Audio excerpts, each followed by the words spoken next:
Vamos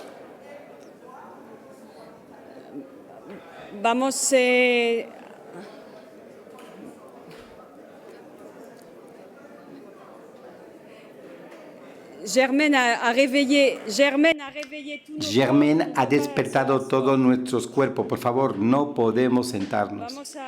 Discúlpenme. Vamos a proseguir. Nuncio.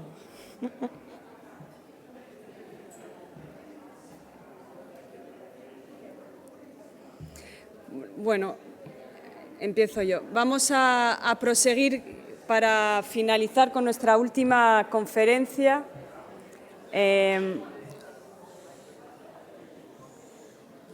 Como bien sabéis y lo demostraremos en estas conclusiones, ¿no? Este proyecto nace de una utopía. Este proyecto nace de esa utopía que lanza realmente el promotor de este proyecto, que es Miguel Ángel Moratinos, y a quien echamos sin duda mucho de menos en esta edición para nosotros tan particular. Una utopía que era convertir durante unos días esta isla, San Luis, pero también Menorca, como esa cita internacional de referencia del pensamiento crítico, convertirle en lo que él quiso llamar un Davos cultural, ¿no? En ese contrapeso del pensamiento económico que de alguna manera domina plenamente nuestras vidas y la necesidad de construir juntos un pensamiento del entre dos, un pensamiento del mediodía, en camusiano un pensamiento del sur que contraponga a ese pensamiento económico. Por eso queríamos acabar esta jornada que cierra, que clausura estas Trobades 2021 para reflexionar en torno a esa necesidad, de esas verdades de la utopía, y para eso quise desde el principio que una de esas voces que nos podía aportar esos caminos de la utopía fueran a través de la voz del pensar de Nunzio Ordine, ya que hay un enlace perfecto con lo que hemos presenciado esta tarde, ¿no? Nos han hablado estas dos grandes mujeres de la necesidad de esa educación, de esa transmisión, y sin duda el trabajo de Nunzio está exactamente en esa línea, ¿no? La importancia de la educación, de los valores que se salen de ese pensamiento económico, de ese pensamiento considerado inútil, y la necesaria utilidad de la cultura de foros, sin duda, como estos. Os dejo con Nunzio.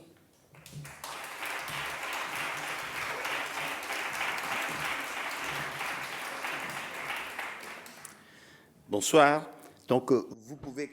Buenas tardes. Podéis comprender mi estado de desesperanza, porque tomar la palabra después de lo que acabamos de escuchar no es difícil, frustrante, es casi imposible. Pero le voy a pedir desde el principio si no consigo estar a la altura. Agradezco enormemente a Sandra el haberme invitado, y si estoy aquí lo debo también a Carlos, que ha tenido un diálogo muy complicado y difícil, para decir imposible, con las autoridades sanitarias de España para conseguir un salvoconducto y poder llegar hasta aquí. Por lo tanto, quisiera centrar mi exposición sobre un tema muy preciso: la relación profesor-alumno, y claro está, el papel de la escuela y de la enseñanza en la sociedad. Y quisiera hacerlo a partir de algunas páginas muy bonitas que Albert Camus nos ofreció. Estoy pensando, obviamente, al primer hombre, es la novela inacabada, que ya comentó Anne ayer. Una novela, como bien saben, que fue inacabada por el accidente de Camus y que fue publicado 34 años después de su fallecimiento. El segundo punto será esta carta dirigida a su institutor, a su profesor, Germaine. Y curiosamente, Germaine nos ha enseñado lo que hay que hacer para ser un buen profesor, la experiencia que hemos podido ver en esta escuela de danza. Y la carta que le dirige 2 años después, en 1959, el propio profesor. Y el tercer punto, el discurso que Alberto Camus hizo en el encuentro internacional RDR, fundado por Sartre y publicado en 1948, El Testigo de la Libertad, es decir, la conferencia de donde proviene esa verdadera frase y auténtica que no hay vida sin efectivamente diálogo. Pero antes de pasar a los textos de Camus, me gustaría irnos o pasar por una novela de Dickens, Tiempos difíciles, y que fue publicado en 1854 y profética. ¿Por qué digo esto? Porque la literatura, como las demás artes que injustamente nuestra sociedad estima inútiles, tal la danza, la filosofía, son proféticas. Y en esa novela se ve, en mi opinión, ya los peligros que provienen de una concepción militarista y comercial de la educación.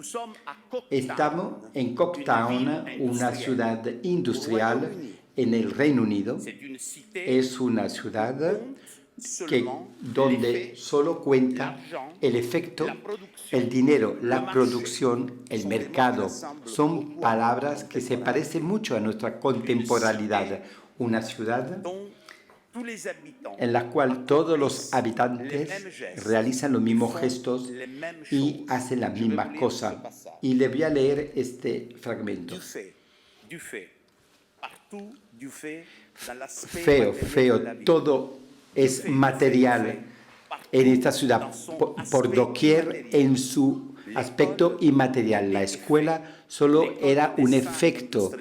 La escuela de dibujo industrial era un efecto y solamente había hechos y hechos entre la maternidad y el cementerio. Y todo lo que no se podía evaluar en cifras o en dinero o que no se podía comprar más barato para venderlo más caro no existía y no debía jamás existir en los siglos de los siglos. Amén. Es magnífico, ¿verdad? No hace falta ni comentarlo con un fragmento como este. Podemos cerrar los ojos y ver nuestro presente. Pero hay más, y lo cito. Personas similares, unos con otros, y todos salían y volvían a la misma hora, andando con el mismo paso en la misma acera para ir a hacer el mismo trabajo, para quien cada día era similar al del día anterior y al día de mañana. Esta descripción de Dickens, para mí, nos muestra un contexto dominado por la manera la alineación tiene lugar. Incluso la escuela tiene que plegarse a los intereses del mercado y del beneficio.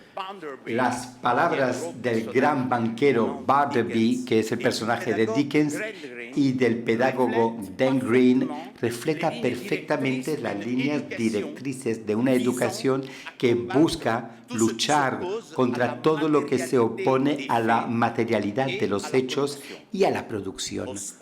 Hostil a una enseñanza abierta a la curiosidad, a la imaginación, al sentimiento. Grant Green, este personaje horroroso, es representado por una regla y con la tabla de multiplicar en el bolsillo. Para él, la vida se reduce, y lo dice, a un tema puramente de números, a un simple cálculo aritmético. Los alumnos, en este contexto, son considerados como, cito, pequeños peones sentados delante de él, y que él iba a poder efectivamente llenarlos de hecho. A través de esta descripción premonitoria, desgraciadamente esta se ha convertido en una realidad. Desde hace muchos años, los parámetros internacionales de la educación se ven condicionados cada vez más por las directrices de algunas agencias transnacionales, públicas y privadas, donde las finanzas y el comercio son su razón de ser. Bueno, nosotros no lo sabemos, pero los expertos del Banco Mundial, de la Organización de Cooperación y Desarrollo Económico y de la Organización Mundial del Comercio, estas tres instituciones, estas tres agencias, tienen la tarea de indicar los criterios pertinentes para la educación y el aprendizaje en las escuelas de todos los Estados miembros. La misma lógica está también en los criterios cuantitativos. Discúlpenme. En los criterios cuantitativos que determinan las decisiones frente a los concursos y cómo se financian la universidad y la investigación. Esta mañana nuestra compañera científica ha hablado de la necesidad de la investigación, que no es productiva porque no hace dinero. ¿Cuál es la palabra mágica? Rápido, corto plazo, mercado y monolingüismo. Es decir, un inglés que debe sustituir a todas las lenguas del mundo. Los resultados de esta tendencia, el fruto de esta pedagogía que yo llamo comercial, empieza a ser conocida. Le voy a contar una historia en Italia, la última prueba a la cual se han sometido los alumnos de la escuela primaria.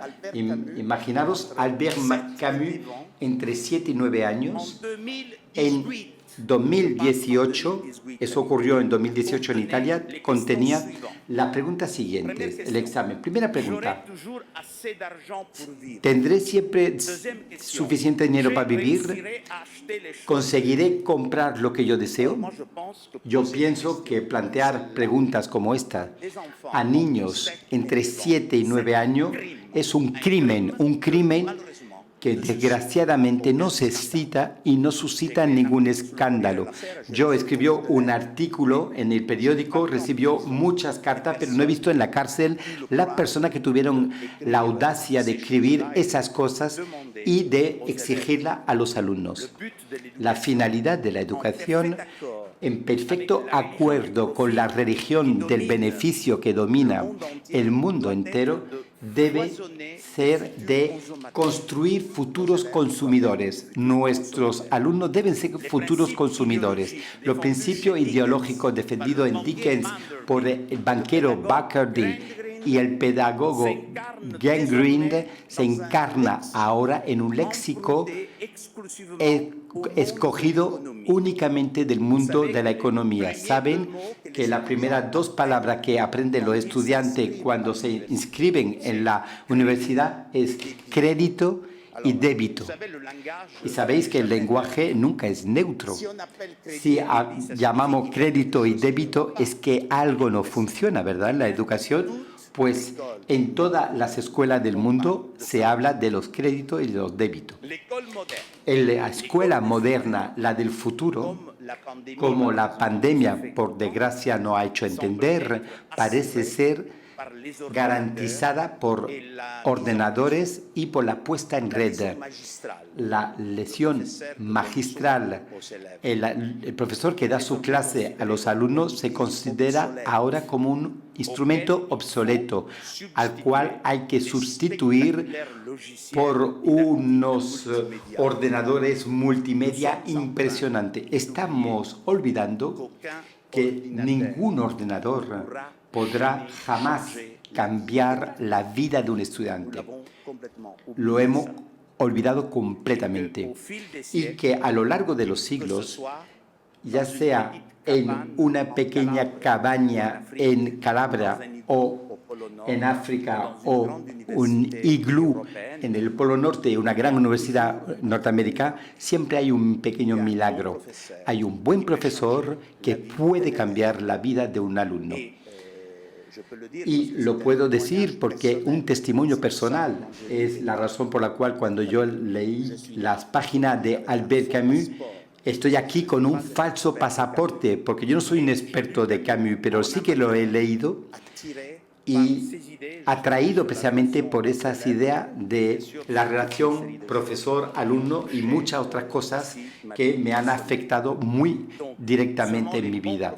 Solamente los buenos profesores en el anonimato y en la discreción han conseguido cambiar el destino de sus alumnos.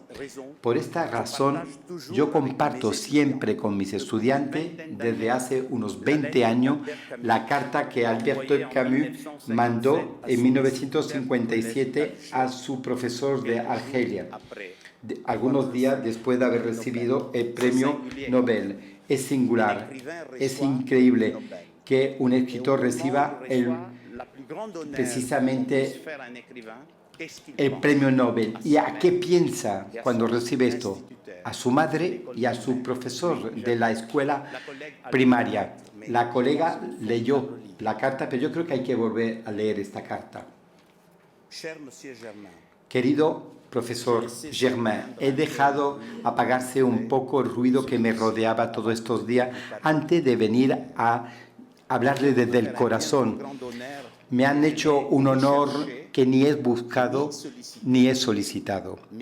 Pero cuando recibí la noticia, después de mi madre, fue para usted. Sin usted, sin esta mano afectuosa que usted me tendió a este pequeño niño pobre que yo era, sin su enseñanza y su ejemplo, nada de todo esto hubiera ocurrido.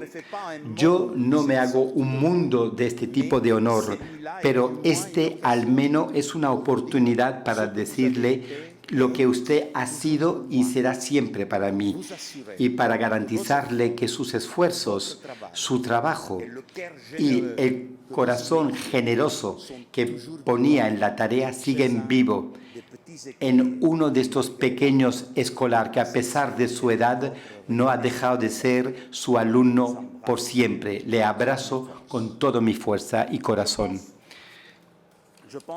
Pienso que esta carta nos puede dar, sin duda, la idea de lo que debe ser la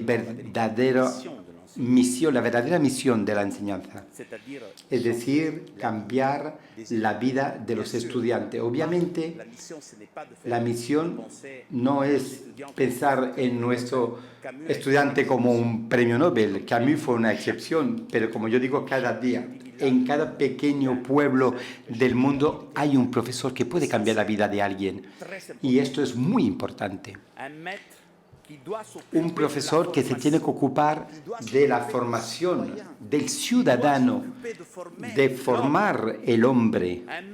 Un maestro que piensa que la función de la educación ha de ser la de ofrecer a los alumnos la posibilidad para poder vivir, para ejercer la crítica, para poder comprender los falsos valores que dominan el interior de nuestra sociedad. Sin duda, no voy hoy a hablar de la escuela de Argelia como un modelo. No es esto, no es la finalidad de mi discurso, sino al contrario, analizar cómo Camus describe este maestro singular, Germain, que le cambió la vida. Y por lo tanto, en el primer hombre tenemos elementos que nos ayudan a reflexionar sobre el papel tan importante que puede tener un profesor, un maestro en la vida de un alumno. Jacques Cornery, como lo sabéis, es el personaje que se desplaza a Argel para conocer su pasado. Reconoce, digo bien, que su maestro, el señor Bernard, y es curioso este tema porque varias veces en la novela es obviamente una novela inacabada, pero aparece 2 o 3 veces, en vez de poner señor Bernard, Camus escribe directamente Germain, señor Germain. Es decir, que olvida que este era el personaje y le devuelve la vida. Yo quisiera volver a esta cita que es muy bonita.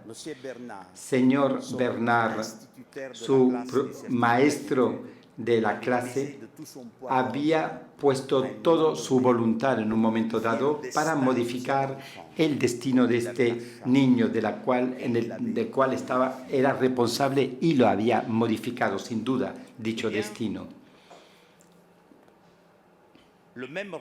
Pues el mismo papel, el profesor que cambia la vida, se confirma en las páginas iniciales de la novela. La visita que Jacques hace al señor Malan, que vive en la misma ciudad donde está su padre enterrado. Cuando se desplaza a esta ciudad, va a rendir un homenaje a su padre y a su maestro. El manuscrito nos revela, entre paréntesis, las iniciales G I. Es decir, el señor Malan quizás piensa que sería Jean Grenier, que era su maestro en el Liceo d'Alger. Y Camus también le dedica el primer libro, El revés y el derecho y el hombre rebelde. Y Jacques reconoce que Malan le había abierto todas las puertas de las cosas que él gustaba en la vida. Y le voy a leer esta cita.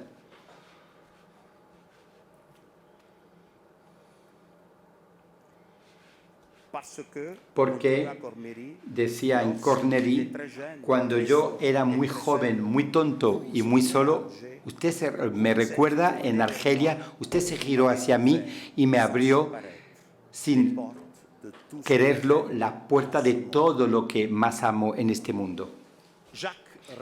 Jacques reconoce que Malan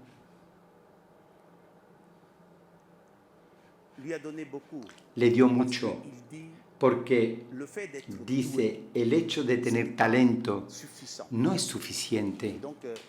Y por lo tanto, hay una cita muy bonita sobre este tema, cuando dice,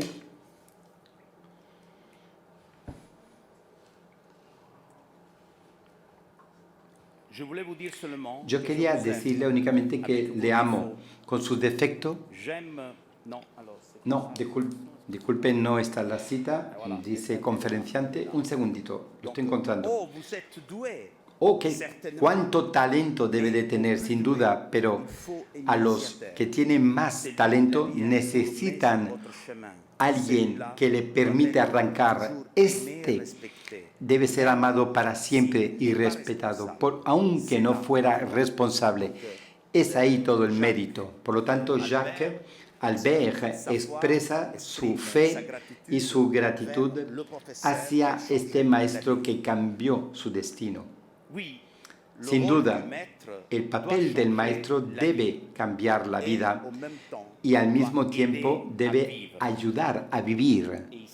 Y aquí, en otro fragmento, dice, yo quería decir únicamente que os quiero con sus defectos.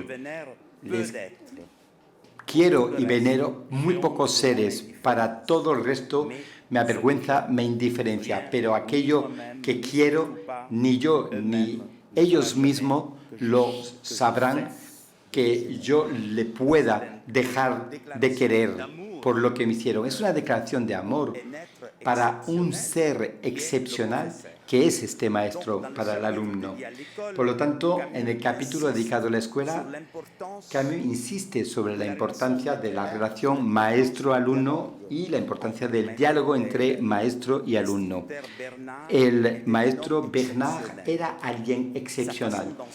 Su forma de enseñar marcaba la distancia entre él y los demás profesores. Señor Bernard no piensa que los alumnos sean pequeños peones que hay que rellenar, como dijo en el fragmento de Dickens. Todo lo contrario, él alimentaba el hambre de conocimiento de sus alumnos a través de la curiosidad y respetando la diversidad de dichos alumnos. No, la escuela no les daba solamente valores. En la clase, el señor Bernard también le alimentaba y un hambre aún más necesario al niño que al adulto, que es el descubrimiento. En las demás clases se le enseñaba sin duda muchas cosas, pero un poco como se les da alimento a los palomos, pidiéndoles simplemente que coman lo que se le echa. Pero en la clase del señor Germain, por la primera vez, sentía que existían los alumnos y que eran objeto de la más alta consideración. Por lo tanto, se les juzgaba dignos de descubrir el mundo.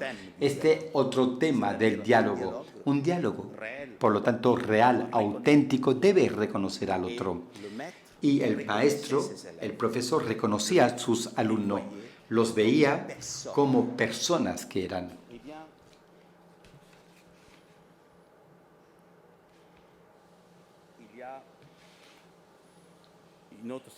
Hay otra cita y lo siento, que aquí he hecho una fotocopia de último minuto y me pierdo un poquito.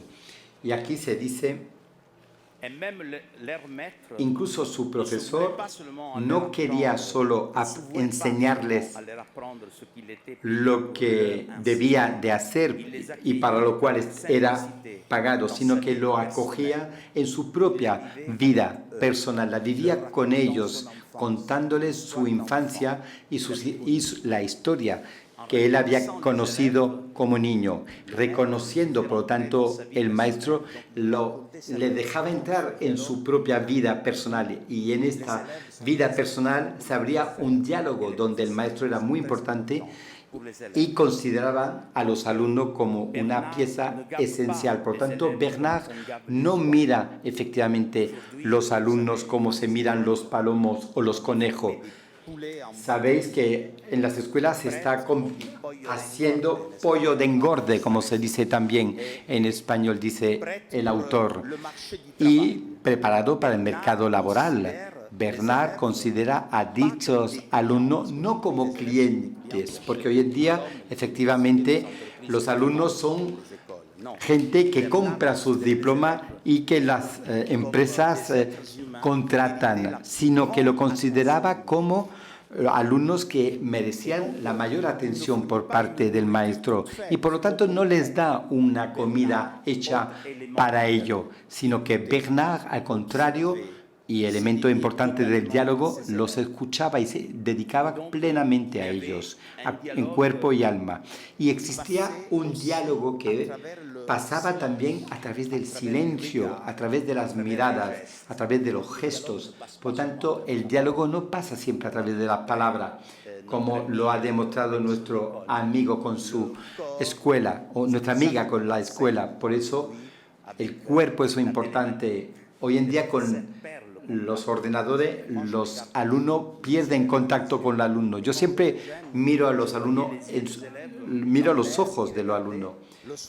Y yo cuando volvía a casa, y si yo veía a los alumnos mirar al cielo, yo decía, ¿por qué no he sido capaz de atraer la atención de este alumno? Tengo que esforzarme más, porque no son solamente alumnos que aprenden, sino que los profesores también aprenden de los alumnos. Pues Bernard nos enseña que para enseñar, y esto es muy importante, hay que acoger en su propia vida personal los alumnos. Por lo tanto, enseñar, ser maestro no es un oficio, es una vocación. Y esto es muy importante porque esto pasa a través de las páginas maravillosas que escribe Camus. Por lo tanto, Bernard no era dogmático. Y volvemos al diálogo. Era anticlerical, pero al mismo tiempo respetaba la religión, condenaba todo aquello, impedía la discusión, y en la carta que manda a Camus en 1959 explica de forma muy simple todo esto. Y le voy a leer un pequeño fragmento. Antes de terminar, te voy a decir el mal que yo siento como maestro laico frente a los proyectos que nos amenazan en la escuela. Yo he creído en toda mí carrera haber respetado lo que era más sagrado en un niño, el derecho de buscar su verdad, el derecho de buscar su verdad.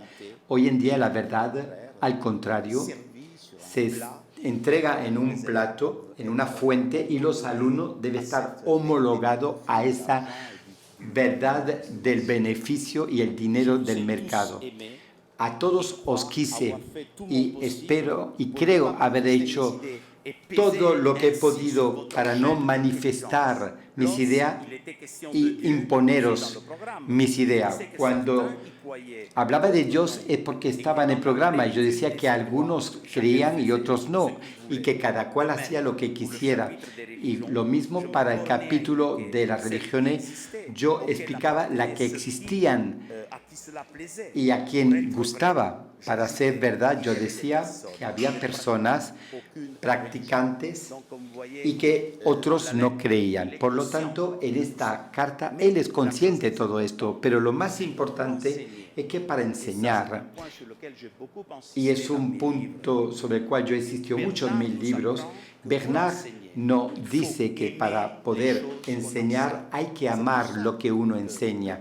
Es por ello que el profesor o el maestro no es un oficio. Si no me gusta la literatura, no me gusta la danza, si no me gusta la filosofía, si no me gusta la música, si todo esto no forman parte de mi universo interior, porque yo lo he vivido esto como hombre, como persona, es imposible transmitir un conocimiento. Yo puedo transmitir aquello que amo a los alumnos y mi amor va a pasar, pero transmitir sin amor significa transmitir nada a los alumnos. Le voy a leer este fragmento. Escuchaba solamente con todo su corazón y Jacques una historia que su maestro estaba contando con todo su corazón, dice. Por lo tanto, hay que enseñar con el corazón, con amor. Amar la cosa que uno enseña. Y cómo decirlo, dejar surgir dentro de sí la pasión es ser un buen profesor. Max Scheler, citando una frase de Goethe, decía claramente, el conocimiento que podemos transmitir es proporcional al amor que tenemos sobre la cosa que estamos enseñando. Cuanto más amor tengo y más ese amor va a pasar en los corazones y va a hacer vibrar las cuerdas del alma de estos alumnos. Camus, a través de la experiencia de Germain y de Jean Grenier, nos hace entender que enseñar es una vocación que va más allá de la enseñanza en sí y el diálogo humano entre el profesor y el alumno, una interacción vital para uno como para el otro. Y hay páginas magníficas en esta novela de Primer Hombre. A mí esta novela me ha encantado porque también he encontrado una parte de mi vida personal en esta novela. Pero y estas páginas donde Germain va a hablar con la abuela efectivamente de Camus. Al final de esta escuela, pues finalmente tenía que ir a trabajar para proveer de dinero a la familia. Pues el profesor se da cuenta que Albert sí que tenía mucho talento. Entonces, ¿cómo puedo convencer? Espera la respuesta de la familia y la abuela dice, ¿qué dice? Esto de seguir estudios, tú tienes que ir a buscar dinero para la familia. Pues el profesor decide ir a hablar con la abuela y son páginas magníficas, una escena increíble. Y yo quisiera verdaderamente centrarme sobre esto, pero no puedo hacerlo por problemas de tiempo. Y en este diálogo solamente os quiero dar la última parte, porque en un momento dado la abuela dice, pero ¿quién va a preparar a mi nieto para preparar a hacer el examen? Yo mismo lo haré durante el verano, dice el profesor, pero la abuela dice, yo no le puedo pagar. Y fijaros la respuesta del profesor Germain. La abuela. Se me olvidaba decirle, usted me ha dicho que le iba a dar lecciones adicionales a Jacques, por supuesto, y no va a ser divertido, ya lo veréis. Pero no podremos pagarle. El maestro la miró con atención. Jacques lo tenía cogido por los hombros y le dijo, no se preocupe, movía a Jacques, ya él me ha pagado, ya me ha pagado con su trabajo, con su amor, me ha pagado con las cosas que ha aprendido en la escuela. Pues yo podría también pararme sobre una página tan bellas, pero tengo que volver a este pequeño ensayo que dio el título a este coloquio, El testigo de la libertad de 1948, y escribe, no hay vida sin diálogo. Pues lo sabemos, donde existe el dogmatismo y el pensamiento único, no hay diálogo. Por lo tanto, no existe la vida. Cuando uno quiere unificar el mundo entero en nombre de una teoría, en nombre del dinero, del beneficio, no hay otra vía que hacer este mundo desnudo, ciego y sordo. No hay otra vía posible que cortar las raíces mismas que amarra el hombre a la vida y el hombre al hombre. Camus dice, aquí no se está buscando la unidad, porque la unidad, ante que todo, es la armonía de lo contrario. No, aquí se está buscando la totalidad, y la totalidad es machacar las diferencias. Y lo sabemos, él se ha explicado anteriormente, la importancia que tiene la diferencia. La diferencia son la riqueza de la humanidad. No es un obstáculo, son la riqueza. Vuelvo a decir, pues el culto de las cifras y de los números y de las medidas han contaminado todos los aspectos de la educación, de la enseñanza y de la universidad en el mundo entero. La lógica computacional parece ser el motor natural de una concepción empresarial de la educación totalmente polarizada sobre los pretendidos exigencias del mercado. La empresa escuela, la empresa universidad vende los diplomas, mientras que los alumnos clientes los compra con la única finalidad de obtener un salvoconducto para entrar en el mundo laboral. La universidad y las escuelas pueden adquirir su prestigio a través de una serie de clasificación internacional donde el valor comercial de los establecimientos sube y baja como las acciones y la mercancía en todas las bolsas del mundo.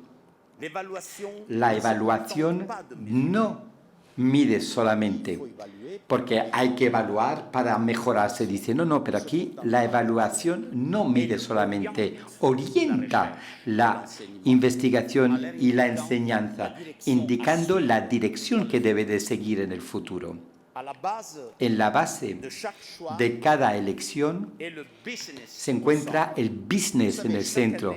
Cada año yo planteo una pregunta a los alumnos. Yo he decidido enseñar en el primer año en la universidad. Normalmente los profesores de una cierta edad piensan que el máster da más prestigio. No, yo siempre hablo a los alumnos que llegan en el primer año, porque hay un filósofo italiano, Giordano Bruno, que cuenta una historia muy bonita, que dice, la vida es como una camisa. Usted tiene los botones. Si pone el primer botón en el sitio equivocado, todo va a estar erróneo.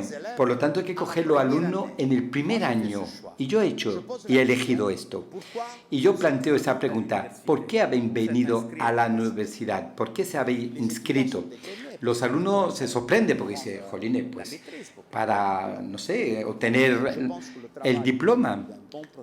Pero yo creo que el trabajo de un buen profesor es hacerle entender que no hay que entrar a la universidad para obtener un grado o un diploma, ni ir en una escuela secundaria para ello, porque la cultura, el conocimiento es para ser mejores.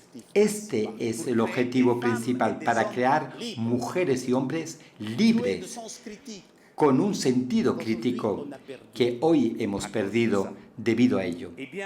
Y en este contexto, donde los alumnos piensan que hay que estudiar para aprender un oficio y luego ganar dinero en este mundo mercantilista, nosotros vamos a corromper estos alumnos, porque a los alumnos, cuando se hablan de esto, nos escuchan.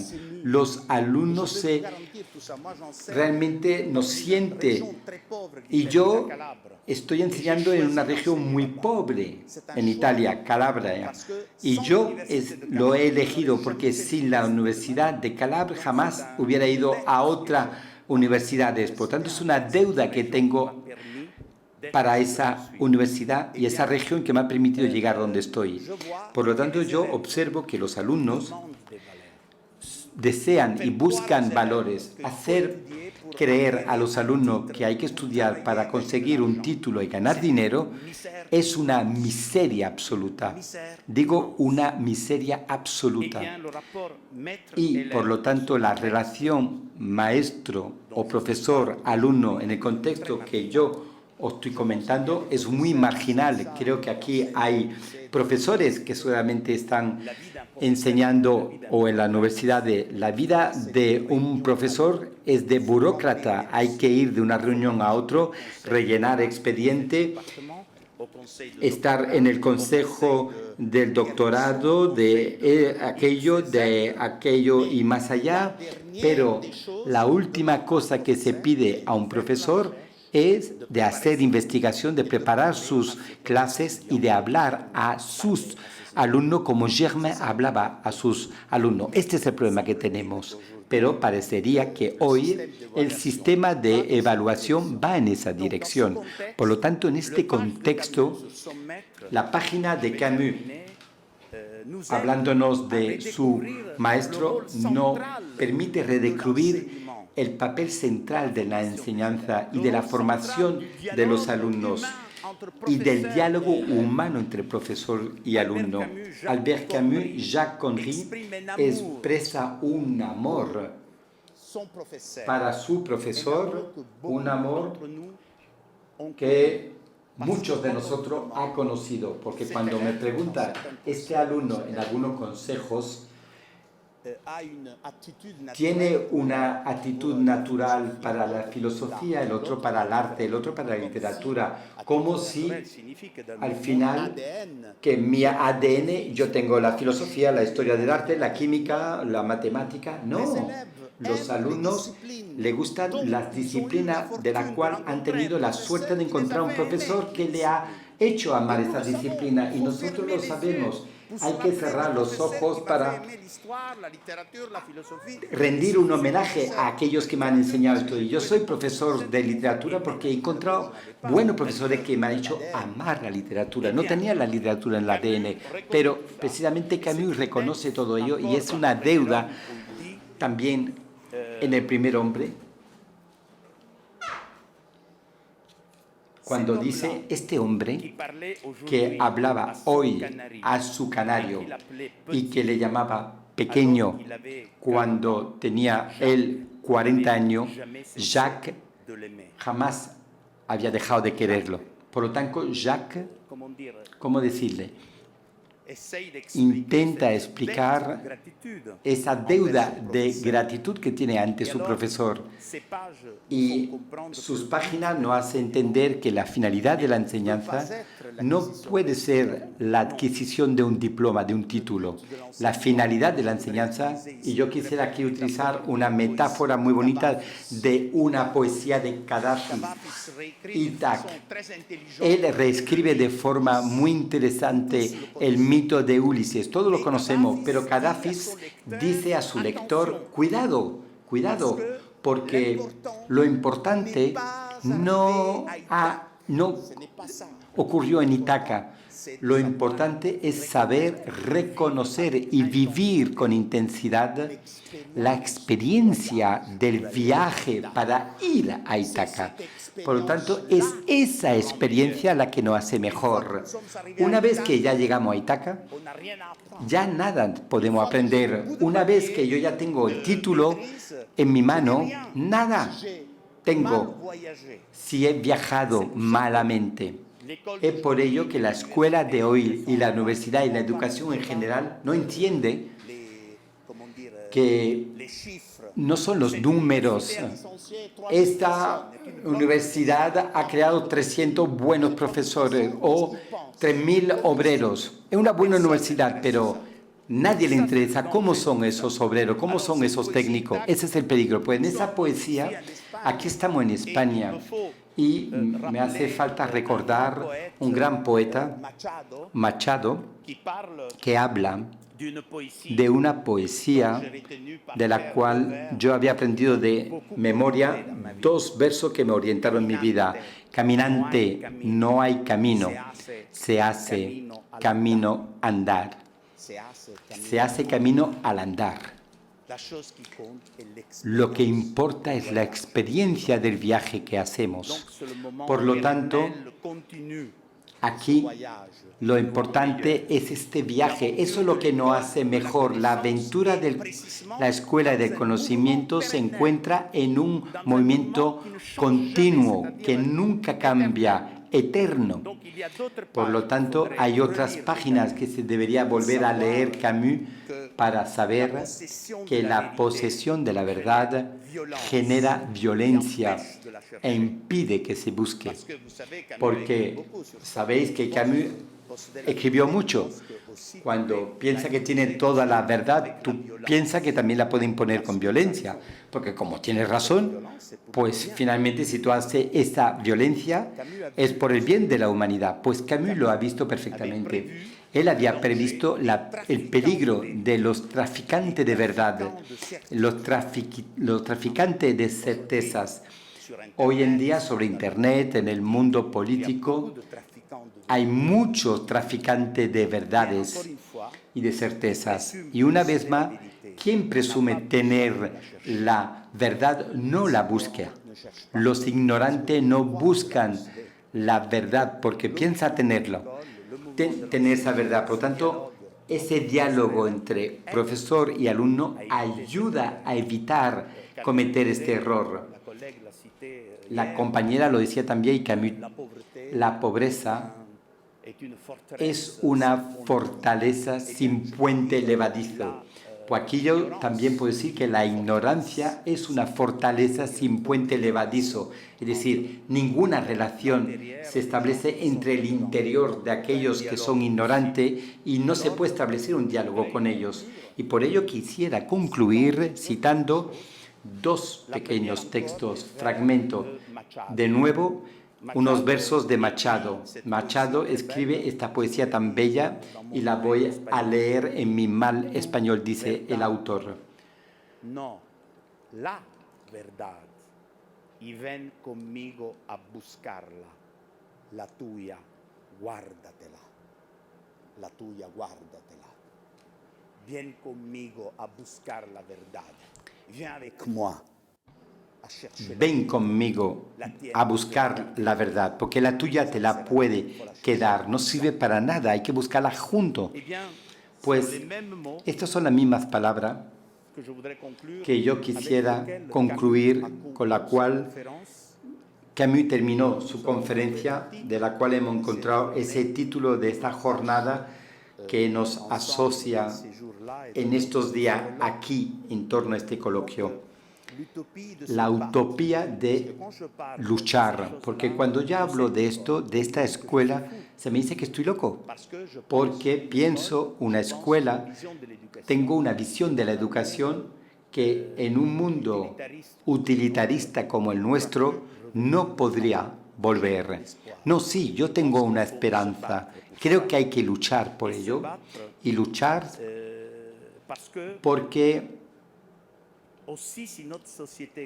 si nuestra sociedad considera la utopía como algo ilusorio y vano, la mejor manera para poder dar un sentido muy potente a nuestra vida es la de luchar para esta utopía, si creemos en ella.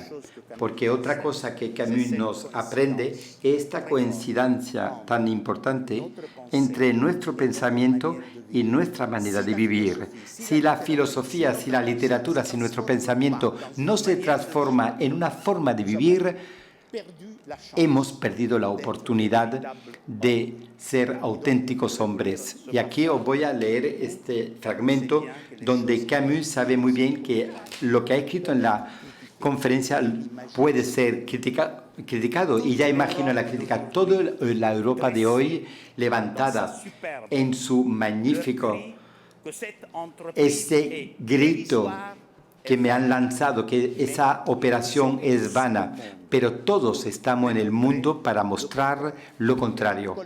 Y el coloquio y las jornadas que hemos vivido aquí juntos han tenido ese espíritu de demostrar exactamente lo contrario. Muchas gracias.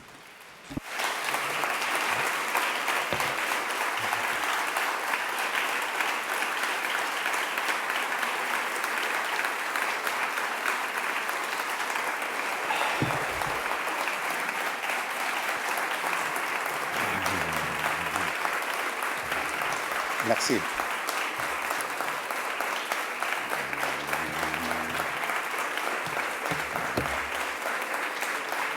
Merci, merci. Gracias, muchísimas gracias.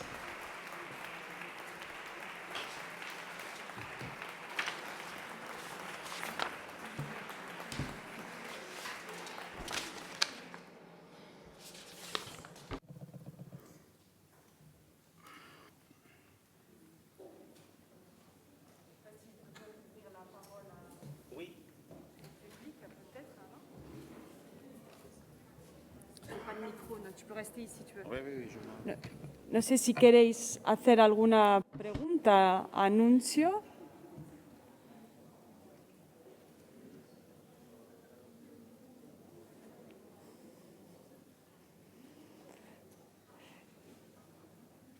Estamos todos, el diálogo se instaura en el interior de cada uno, ¿no? Bueno, pues muchas gracias, Nuncio. No, gracias a usted. Gracias.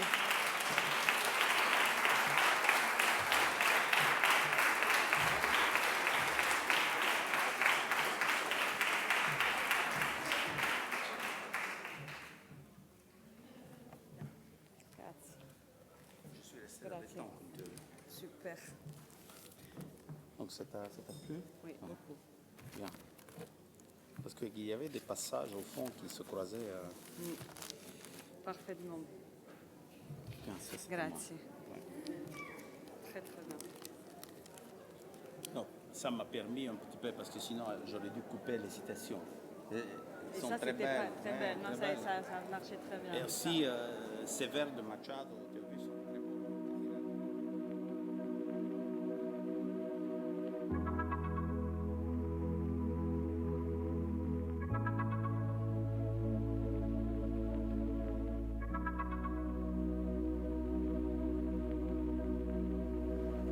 Si os parece, aunque estemos adelantados, ¿no? Yo creo que, si os parece bien, podemos a lo mejor proseguir y, por tanto, acercarnos a lo que serían estas conclusiones. Los que ya conocéis el proyecto, nos gusta, digamos, encontrar pues, una voz, digamos, de cierre, ¿no? que de alguna manera pues, nos ayude a hacer esa unión con todas las diferentes voces, ¿no? que hemos ido escuchando a lo largo de estos 2 días, voces que cada una lo que hemos buscado es que justamente construyan, ¿no? ese espacio de ligaduras, ¿no? ese espacio de encuentro y, al fin y al cabo, ese espacio de diálogo. Y hemos decidido, y normalmente no suelo justamente anunciar tampoco quién hace estas conclusiones, de alguna manera como un poco sorpresa, ¿no? Y esta edición, que como repito nuevamente, es una edición cargada, ¿no?, de simbolismo por muchos elementos, por la dificultad de poner en marcha este proyecto este año, por la dificultad en la que estamos todos instalados y por, al fin y al cabo, como decía, el no habernos resignado todos ustedes y el estar con nosotros compartiendo estos 2 días, que hemos querido que estas conclusiones las hicieran primero, como he dicho antes, la persona que ha concebido este proyecto, un proyecto que al fin y al cabo luego hemos recogido otros, en este caso yo y el resto de mi equipo, para daros a todos ustedes, que es Miguel Ángel Moratinos y que no está físicamente con nosotros, pero que va a estar ahora con nosotros de forma virtual.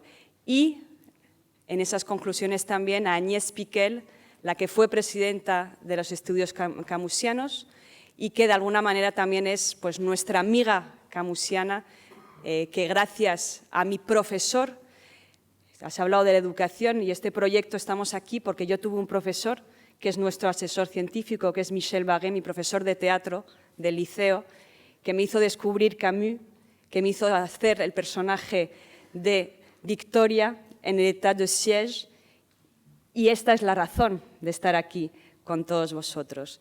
Por tanto, os dejo con las conclusiones de Agnès Piquel y de Miguel Ángel Moratinos.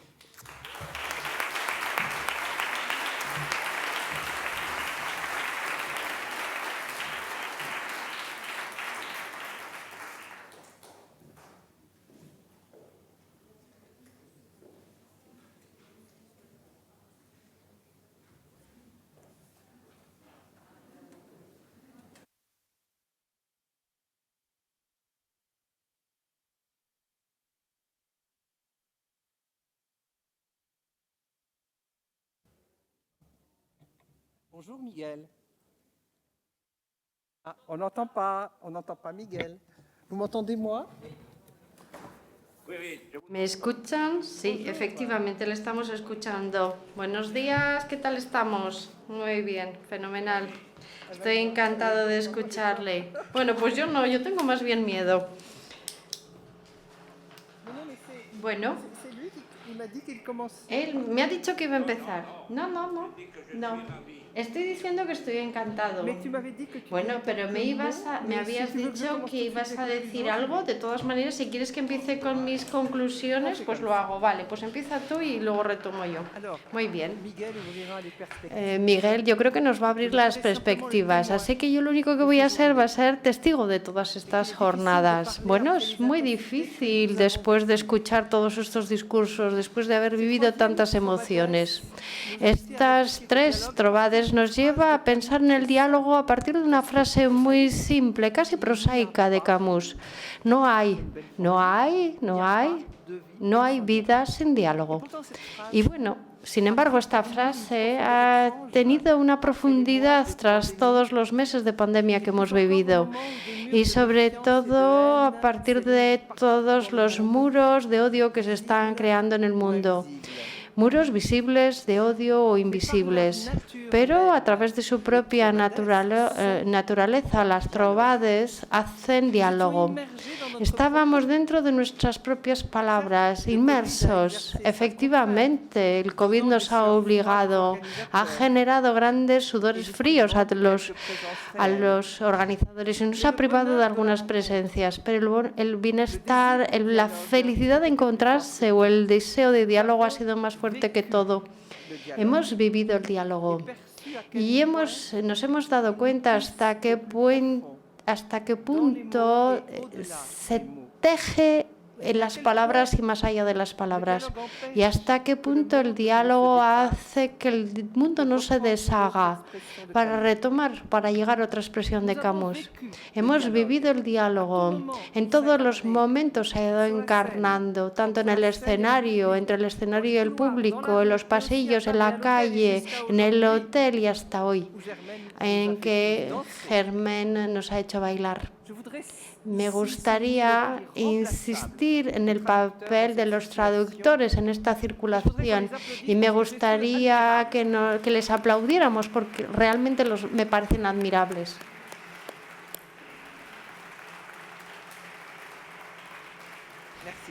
Muchísimas gracias.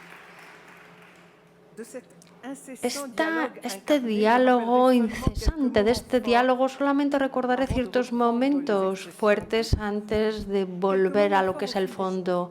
Momentos estelares. En un momento dado había pensado hablar de nacionalidades para recordar hasta qué punto todo el Mediterráneo estaba presente ahora mismo en Menorca, con su pasión, con el sentido que dan a las palabras, con sus sufrimientos trágicos y con sus compromisos valientes. Pero cada persona tiene múltiples identidades que se ven complejizadas por su propia historia. Así que solo voy a citar algunos nombres, pero me dirijo a todos, y porque cada uno a través de sus palabras ha dado lo mejor que tenía de sí mismos, cuerpo, espíritu, corazón, generosamente ofrecidos a este público de las trovades, un público generoso y un público que vibra.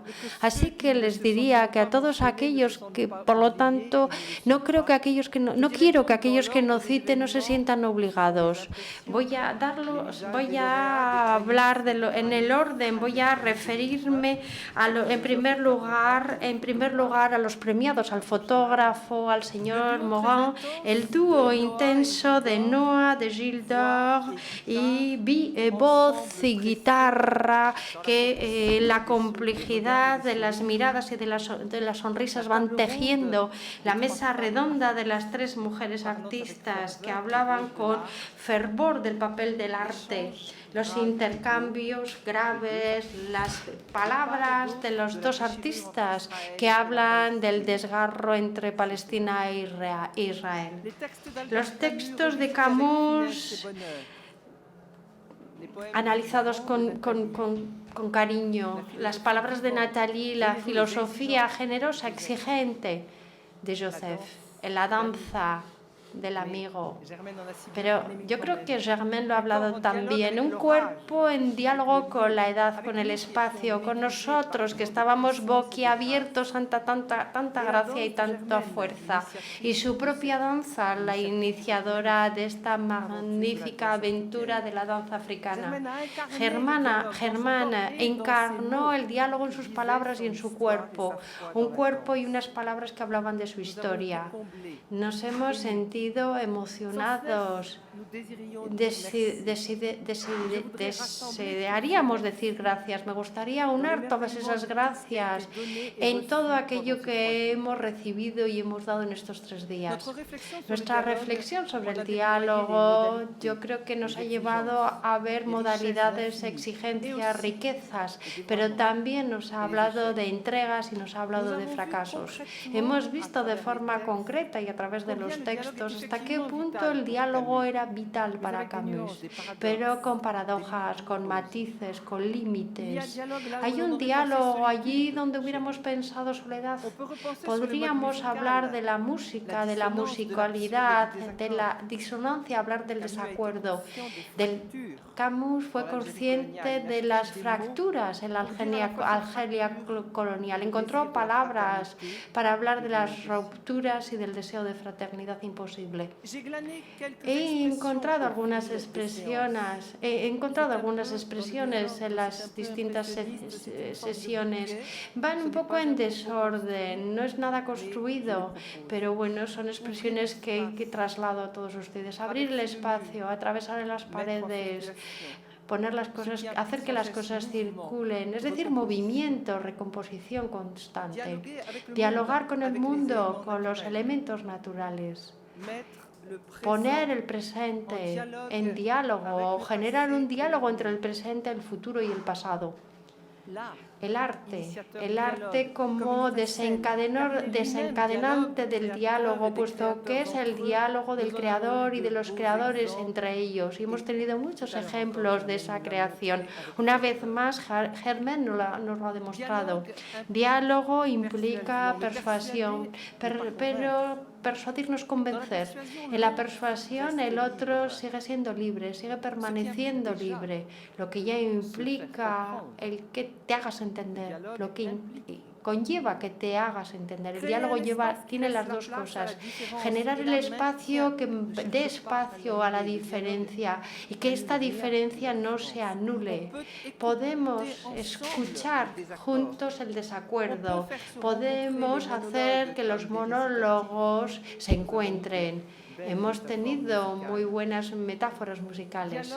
Diálogo implica responsabilidad. Incluir al otro en sí mismo, integrar al otro en sí mismo, reconocer el dolor del otro como su propio dolor, dejar que nos toquen, aceptar, que nos llegue, aceptar que somos vulnerables. Una de las formas silenciosas del diálogo es la hospitalidad en la que se acoge al otro como un igual, con sus diferencias y de manera digna. El diálogo ha generado una fraternidad de hombres, ha generado una solidaridad, una conspiración que no es más que una aspiración compartida a trabajar todos en el mismo sentido, trabajar en la herida, trabajar juntos. Trabajemos juntos para abrir espacios de diálogo y de conspiración allí donde nos encontremos. Y visto que esta danza ha marcado esta tercera edición, no olvidemos bailar. A Camus le hubiera gustado tanto bailar. Muchísimas gracias a las Trabades, a Sandra, a Miguel, a Carlos, a todos aquellos que nos han rodeado, nos han acompañado, nos han permitido todo esto. Muchísimas gracias por todo lo que nos habéis dado en este magnífico diálogo. Miguel.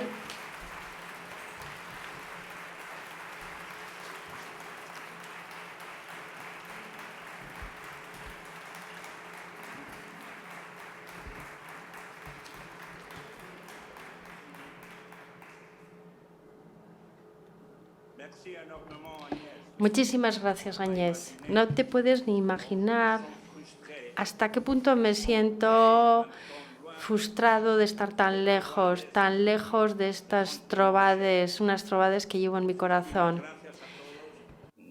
Desde el Levante lejano, desde Anatolia, desde Antalya, les miro a mi querida isla de Menorca, a mi estimada ciudad de San Luis, a todos ustedes participantes en estas terceras jornadas, en estas terceras trovades mediterráneas Albert Camus, y les mando un saludo porque desgraciadamente mis nuevas responsabilidades, como me imagino lo habrán explicado los organizadores, no me han permitido estar este año con todos ustedes. Tuve que representar al secretario general de Naciones Unidas en una conferencia internacional en Turquía, y el azar y la mala suerte determinaron que coincidían los 3 días. No hubo manera, ni aviones, ni conexiones que me permitían dar un salto y estar con todos ustedes y gozar de lo que ha sido, según he podido escuchar en la presentación de Agnès Piquer, un gran éxito.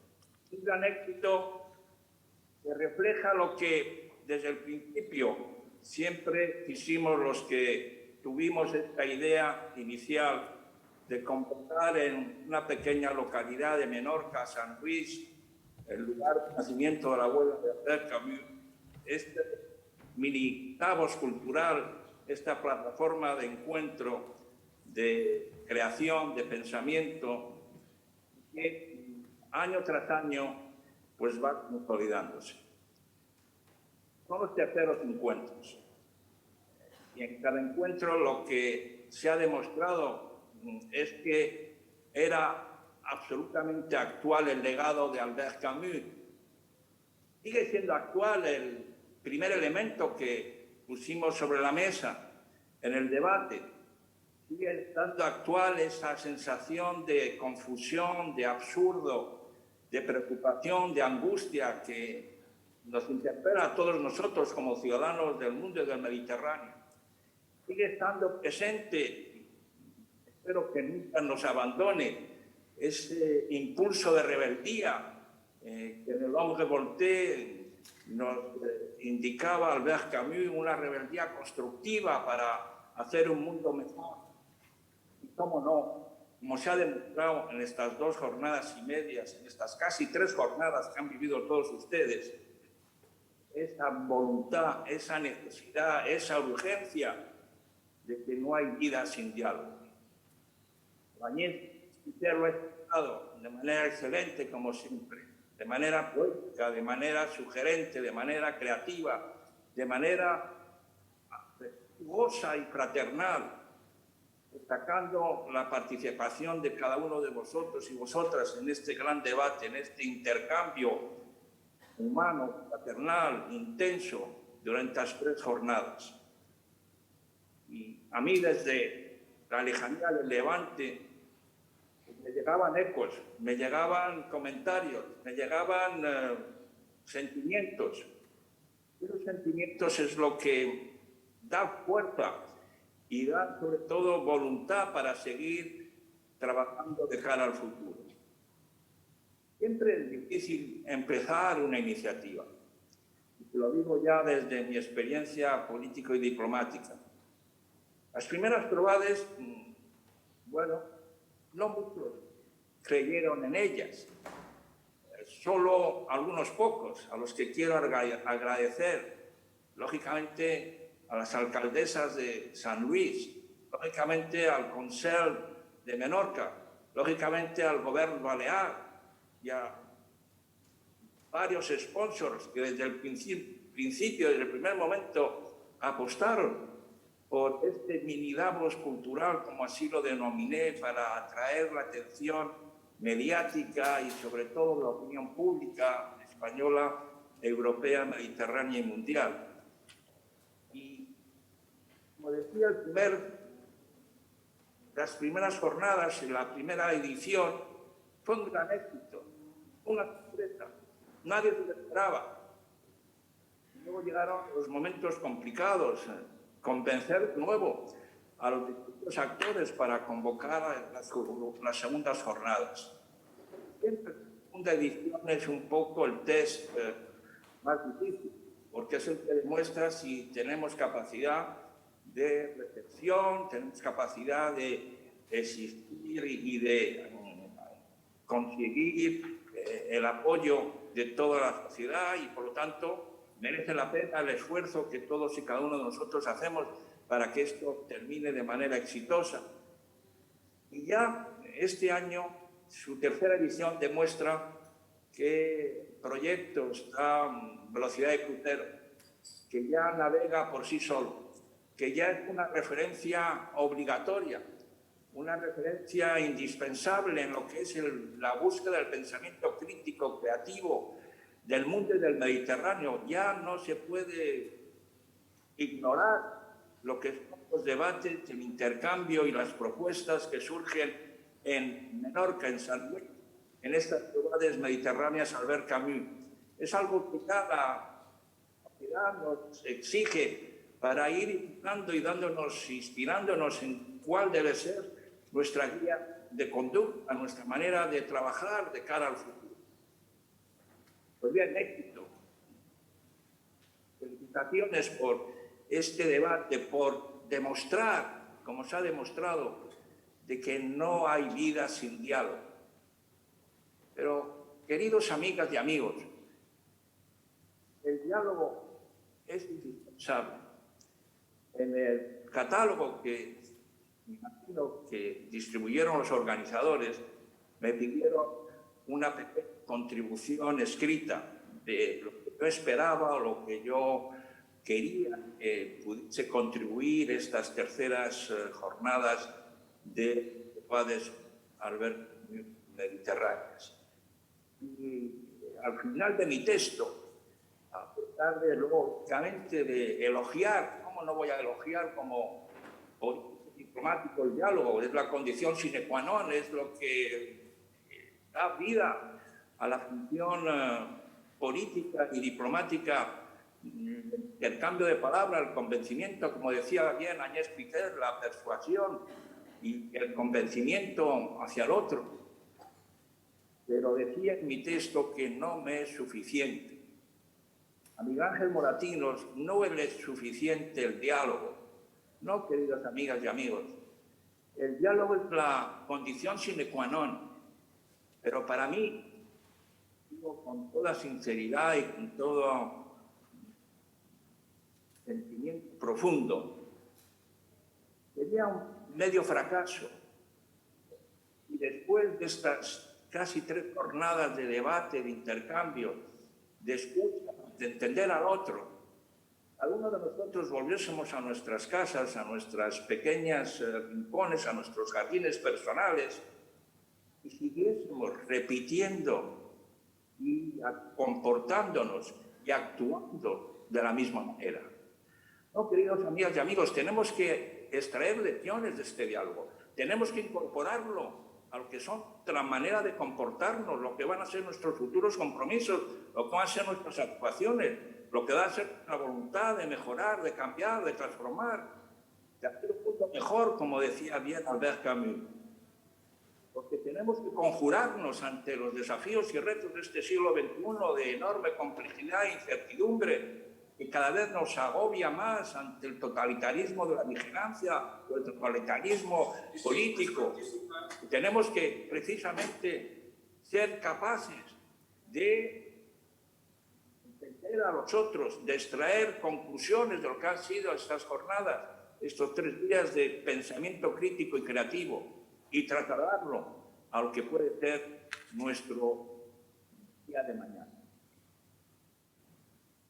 No quiero prolongarme en mi intervención, pero sí quiero proponer algo a los organizadores de las futuras Trobades, la 4ª edición, que probablemente será objeto de debate interno para ver cómo seguimos el legado y el camino dejado y trazado por Albert Camus.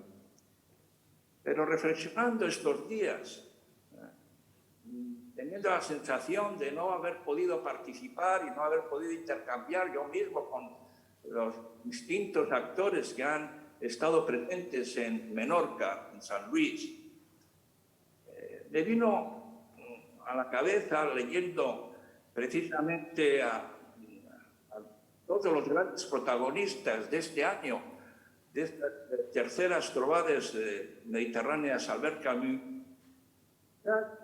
la tentación de dedicar un tiempo de reflexión, de debate y de intercambio sobre los 2 grandes, digamos, personalidades. Ha habido muchas, desde luego, como las ha señalado Agnès Piquer en estas jornadas, pero digamos que para desarrollar mi idea me refiero a 2 de las que considero que son esenciales en el pensamiento de estos momentos. Lógicamente, el propio Albert Camus, lógicamente, como algunos ya me han escuchado en mis últimas intervenciones cuando me solicitan qué podemos innovar en el pensamiento y en la acción mediterránea, gracias precisamente a las jornadas menorquinas, me ha reforzado que antes de la acción diplomática, política para poner la paz o buscar resolución de conflictos, la primera tarea que tenemos como ciudadanos del Mediterráneo es recuperar el pensamiento del sur, la pensée de Midi.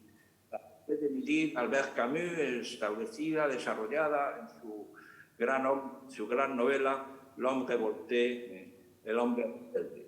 Y la pensée de Midi, que es un cambio absoluto, total, de lo que desgraciadamente estamos viviendo intelectualmente en el mundo del siglo XXI, incluso en el mundo del siglo XX.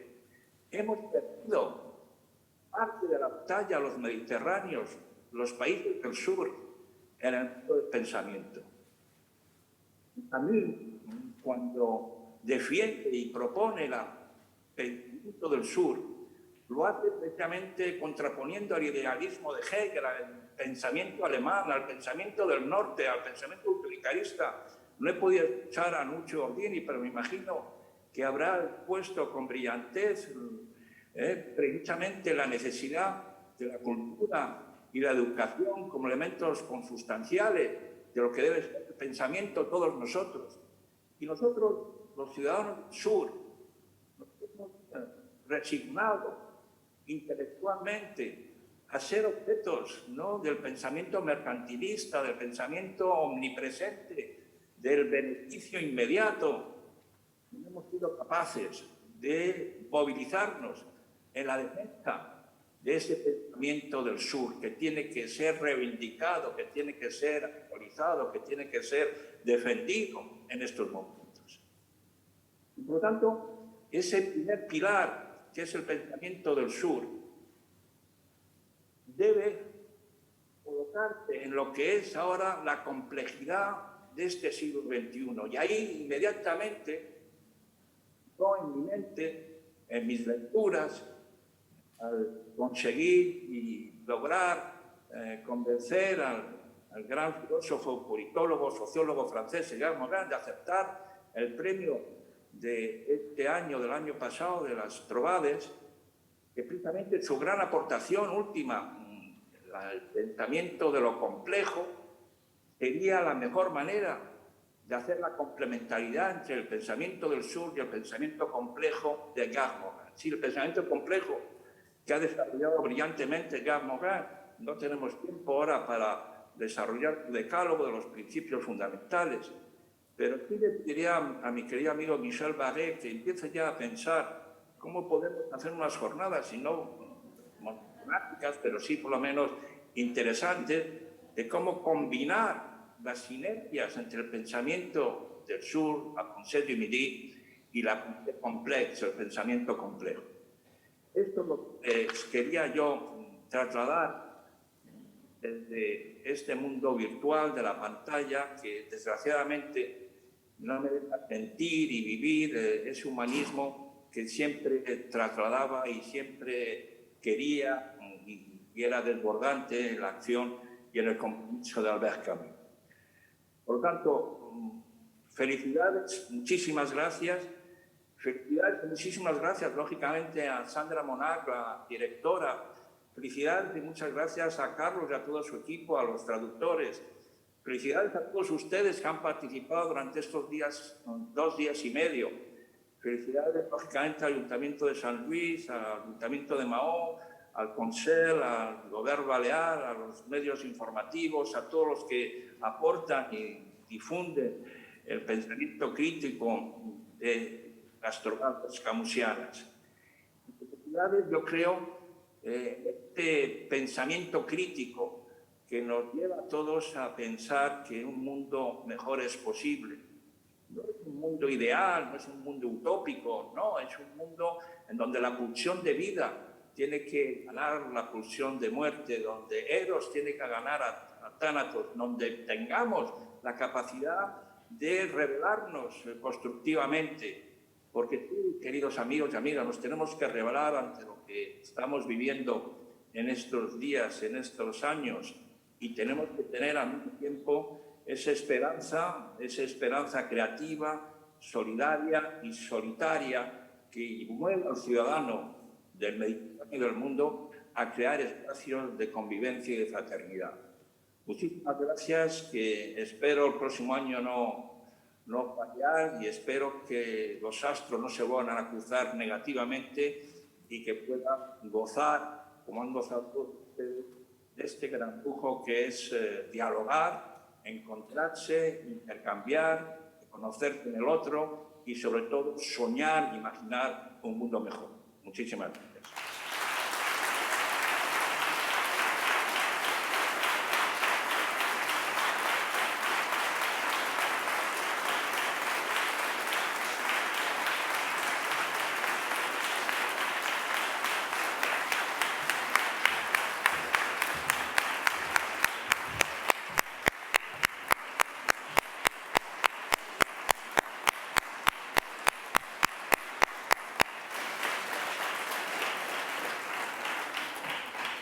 Pues muchísimas gracias y lo vuelvo a decir, muchísimas gracias a ti por haber soñado y habernos llevado en este camino sin duda, como he dicho, un camino difícil este año, pero en el que hemos resistido y en el que hemos conseguido articular esta edición de 2021 que ahora cerramos, pero que antes, evidentemente, quisiera nuevamente agradecer.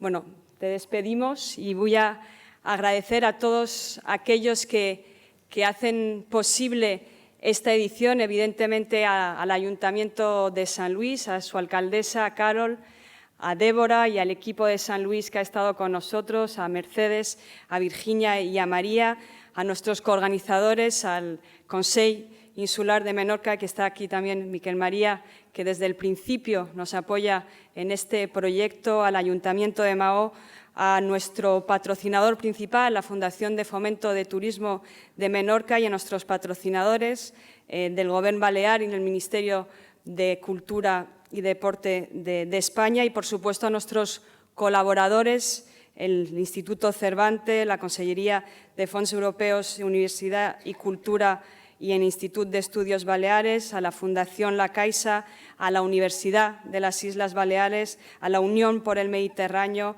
a lo que ha sido también poder acoger la gala en la Fundación del Teatro Principal de Maó, a los dos hoteles que también han sido nuestros colaboradores, Ebresac y Cristina Bedford, a Aquitania, que también nos ha permitido reconstruir este hogar en esta ciudad que es nuestra familia, y a los medios también que nos apoyan. Como sabéis, todos los años para mí es fundamental que todos los que nos habéis acompañado estos días reconozcáis y veáis quién está detrás de este proyecto, y para mí es con mucho orgullo que voy a hacer llamar a todos aquellos que, como digo, trabajan conmigo a lo largo del año, sobre todo pues el que es mi sombra, mi amigo, mi compañero Carlos Domínguez.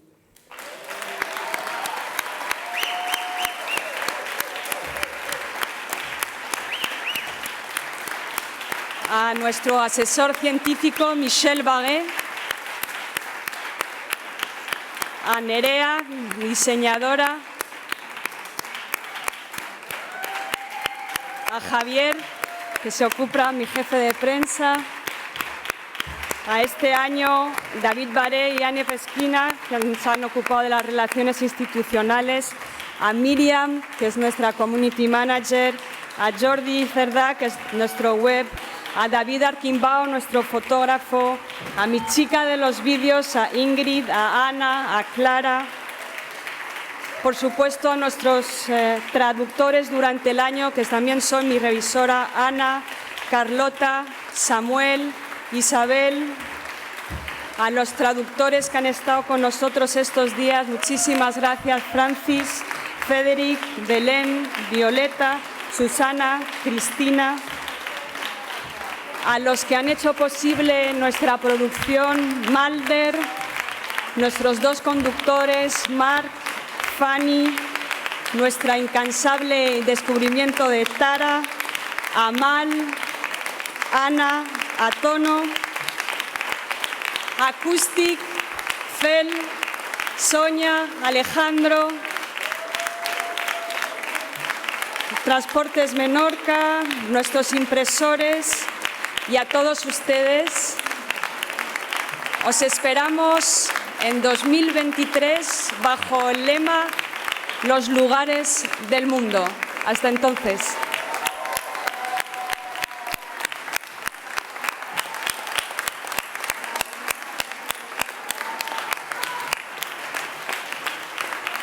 Y Sandra Maunac.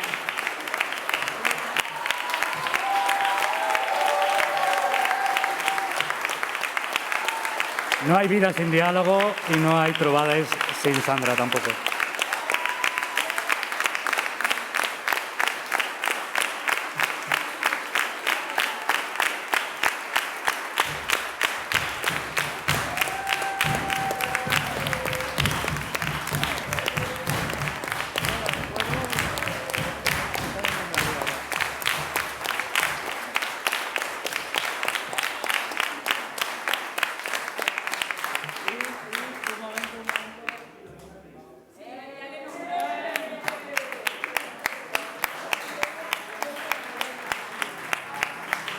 David Arquimbau, grandísimo fotógrafo y amigo.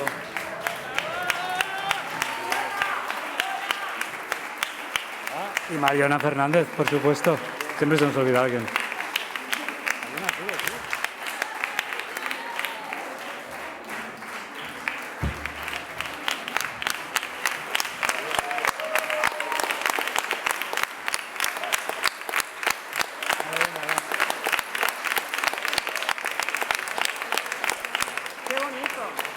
No sortigueu del recinte sense que us ho indiqui el personal d'organització.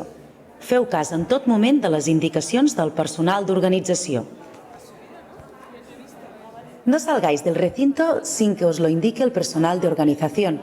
Haced caso en todo momento de las indicaciones del personal de organización.